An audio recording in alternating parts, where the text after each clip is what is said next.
it's really, really good because nobody's running up there. So if your car will work, you don't have all the rubber and it's not as slick. But as soon as other people see what you're doing, they emulate what you're doing. First thing you know, that groove deteriorates and you're back to the bottom again. You know, I'll talk about a guy that's back on the lead lap. Now he's up there in 12th, all over the back of Rusty Wallace's rear bumper right here. Remember, it wasn't that many laps ago. He was a lap down, fighting to get that lap back. Turn 2, Hermie Sadler. Hermie Sadler around. Caution is out. Caution is out.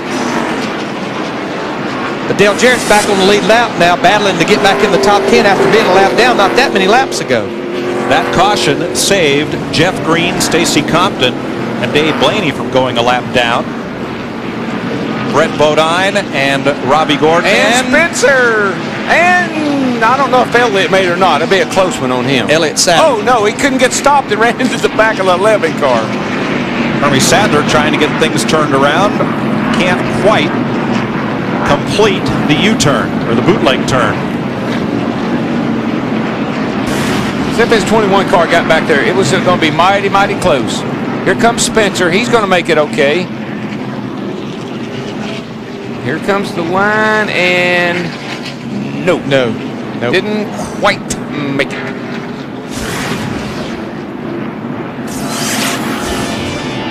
So Hermie Sadler brings out the 9th caution of the day here at Martinsville Speedway.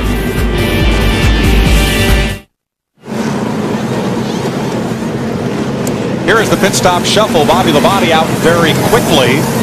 4 tires for Tony Stewart and 4 for Dale Earnhardt Jr. Ricky Craven's stop also took a while, so the field has really jumbled up as a result of this pit stop. But with all these cars coming to pit road with 133 laps to go, we know they can make it the distance. No more is fuel an issue. No, it's a perfect time to have a caution. Because now, no matter what happens, more likely you're going to stay on the racetrack. But with this far to go in the race, Darrell, would you gamble with 2 tires? Oh, no, I would have took 4 right here. Because Steve Burns. Well, thanks, Mike. Dale Earnhardt Jr. came in. It took 4 tires, but they had a problem. Lug nuts fell off the left front wheel. A little bit of a slow stop for Dale Earnhardt Jr. They can go the rest of the way on gas. Matt Yoakum. Steve, a flawless stop by Tony Stewart's crew. 4 tires, no changes. They took on 4 tires, Dick, while several other teams took on 2. Bobby Labonte's crew picked up the right side tires, and that was it. They put 1 round in the right rear of the car. They had another great stop. He left the pits with a lead. And what they did, they put a round in the right rear. That frees that car up because they knew those 2 right side tires was going to tighten it up, so they freed it up with a chassis adjustment. And I think they had their mind made up on 2 tires when they pitted the last time on 324. We heard the report from the pits. Well, 127 laps from now, we'll know if it was the right strategy. Well, you got to think about when am I going to take 2? What are my tires going to be like when I take 2? What are my left sides going to be like? So you put them on, and then that gives you the option to do something. Rusty Wallace right with him. Bobby Hamilton now 3rd. Ricky Rudd 4th. Tony Stewart, Terry Labonte, Dale Earnhardt Jr., Mark Martin, and Ricky Craven. And the thing that Bobby Labonte has going for him with the 2 tires, Rusty Wallace and the 2 car behind him took 2 right sides as well. So that's good for Bobby Labonte. And Darrell, as you well know, when you put 2 fresh right sides on with left sides that have a lot of air pressure, it takes a few laps for that car to even turn and even grip the racetrack. Yeah, and the driver will say, you know, it's a good call. Car feels pretty good. Then he'll run along a little bit way, and he said, you know, maybe we should have taken 4. Boy, coming off turn 4, Dale Jarrett lifted the whole back end of Elliott Sadler's car right up off the ground last time by. Poor Elliott Sadler, he's just having one of those days. Everybody's in his way. Feels like he has a bullseye on him.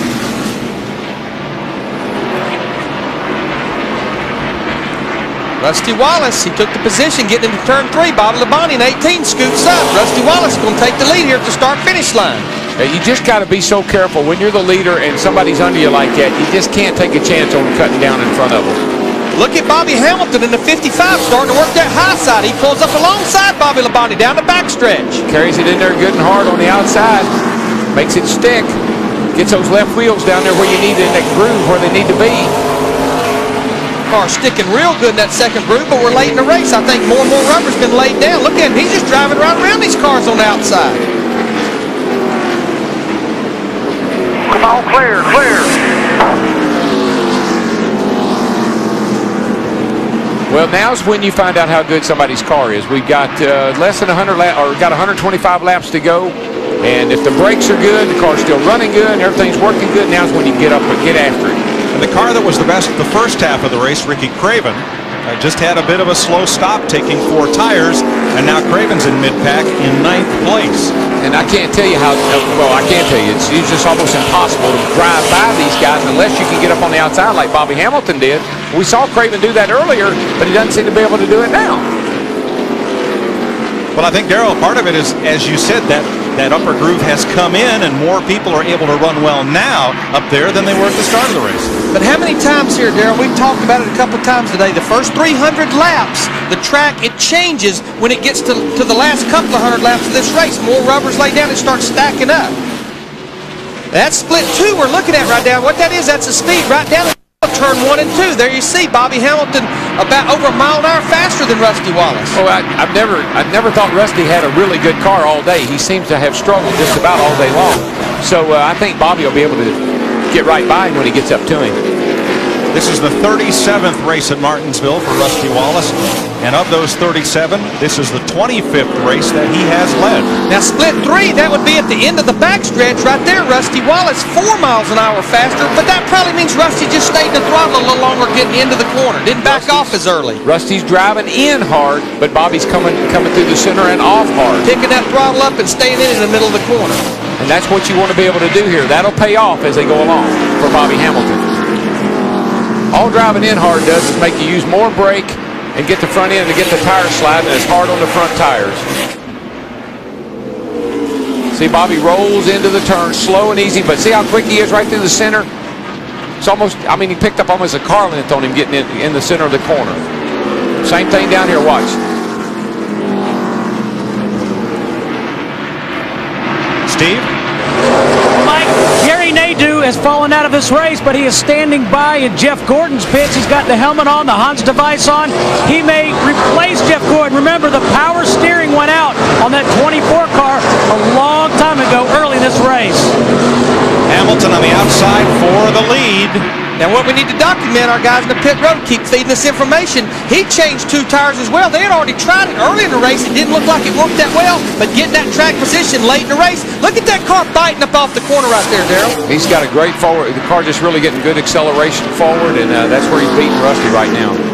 Well, Darrell, you learned a few things in yesterday's truck race. Andy Petrie, who owns Hamilton's car, drove in that race, and maybe he learned a few things too. Yeah, Andy had a great run in the truck race, and he said everything he did to his truck is what Bobby told him to do, and so I think that transferred over to the Cup car.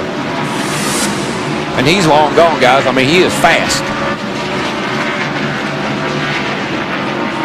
And I think if you ask Bobby what makes him good here, he'd tell you it's this shock package that makes him good here.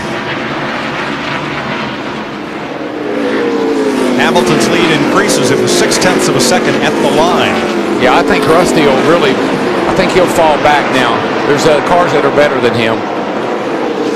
And Darrell, if we stay green for a while, it's going to be a while before those drivers that took on 4 tires get anywhere near Bobby Hamilton. First, second, fourth, sixth, and eighth. Drivers all over 40.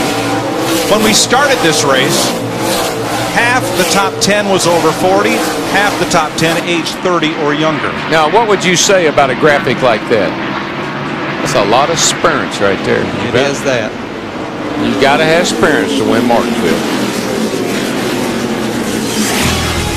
Bobby Hamilton has Andy Petrie's Chevrolet out front here at Martinsville. He is now almost a full second ahead of Rusty Wallace. 397 laps complete at Martinsville, 103 to go among our Cook family of drivers. Bobby Labonte now third and trying to be second on Rusty Wallace. Ricky Rudd in fourth, Tony Stewart in fifth. Dale Jarrett back up on the lead lap. And John Andretti out of the race. And as we told you at the top of the day, Kevin Harvick has been parked by NASCAR. He was parked yesterday during the Craftsman Truck Series race and not permitted to compete today. It was not officially a suspension, so it could not be appealed. NASCAR has sat him down for actions in a prior Busch race and in yesterday's truck race, and not permitted him to race in the Winston Cup event today. So Kenny Wallace is driving that car, and they've had a variety of problems and are 10 laps down after changing a sway bar. Boy, Bobby Labonte is working on the Rusty Wallace, but he just can't. Rusty's got him pinned down on the inside, and Bobby can't get back in the throttle quick enough to make the pass. Rusty's getting the nose under him right here. Yeah, drifting up, but he's getting just enough bite off the corner. He can beat him down the next straight. I think he might have him this time if Rusty will give him enough room. And he just barely gives him enough room, keeps him pinned down where he can't get back in the throttle. If he could get back in there and jump up in front of him, he'd run off and leave him. Rusty especially gets off turn 2 a little better than turn 4. He's taking that high line off. It gives him a little better run down the straightaway. Bobby's down there bogged down. Again, he's going to have a shot at him here. If he can get up there far enough, he can slide him up himself. Ricky Rudd, the 28 car, trying to get to Bobby Labonte's rear bumper like we've talked so much today. Bobby Labonte ever opens that door under Rusty Wallace, Ricky Rudd wants to be able to follow him through there. I think Bobby will eventually work his way by. He keeps inching a little bit further ahead every time. And as soon as he gets in front of him, he'll be fine.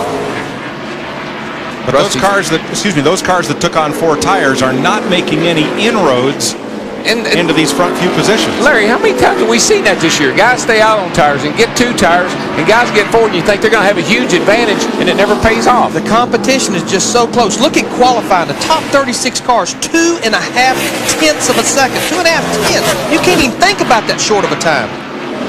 Well, Bristol, how many laps did Kurt Busch run on that set of tires? 170, I think it was. A lot. This group right here, this is second all the way through 7th right here, just right together.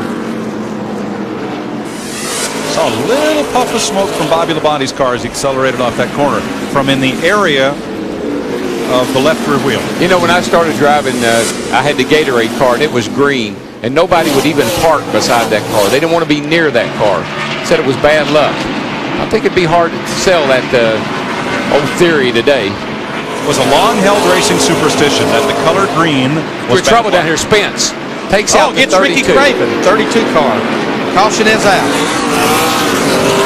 The 9th caution of the day. Now Craven was on the lead lap. Make that the 10th caution of the day. Craven was on the lead lap. Spencer was 1 lap down. And Bobby Hamilton comes around to take the caution. No one contests him to get a lap back. Ricky Craven will go a lap down as a result of contact with Jimmy Spencer at turn 4. I didn't see what caused Spencer to spin. What caused him to get Ricky Craven to get involved was Spencer tried to keep the motor revved up, spin all the way around and keep going, but he didn't quite make it and slid up in front of Ricky Craven. Spencer's had an exciting day, I gotta say. The pit board's out for Bobby Labonte. Larry, do you stop? Well, I'm just sitting here figuring the tires. You know, you take Bobby Hamilton and Bobby Labonte, they're sitting there with about 75 laps on those left sides, and we're going to have about 90 laps to go. Matt, what's the leaders going to do? Well, that was the hot topic of conversation on the 55 Teams radio, Larry. Charlie Presley asked Bobby, do you want to pit? He says, you know what? He goes, I finally feel like I've got my best set of tires. Charlie says, well, let's gamble. Let's just stay out and roll the dice. That's all you can do now, guys. I mean, you can't come in now. Look, there are 23 cars on the lead lap. You take 4 tires, you start 23rd, you can forget it. Pit road is open. Looks like most of the leaders are going a little bit. They are coming to pit road. They all lie. Well, if one does, they all do. There's what happened to Spencer and Craven. They're all on pit road. The leader pretty well dictated that one. Now, Jeff Burton in the 99, he was back there in the about the 16th position. He elected to stay out. He is the only lead lap car that stayed out, Dick Berggren. Well, just a moment ago, Bobby Labonte came on the radio and said, what do you think about 4? His crew chief, Jimmy Maycar, said, I didn't hear you. He took right side tires, and that's it. Many. Dick, they changed their mind because they felt like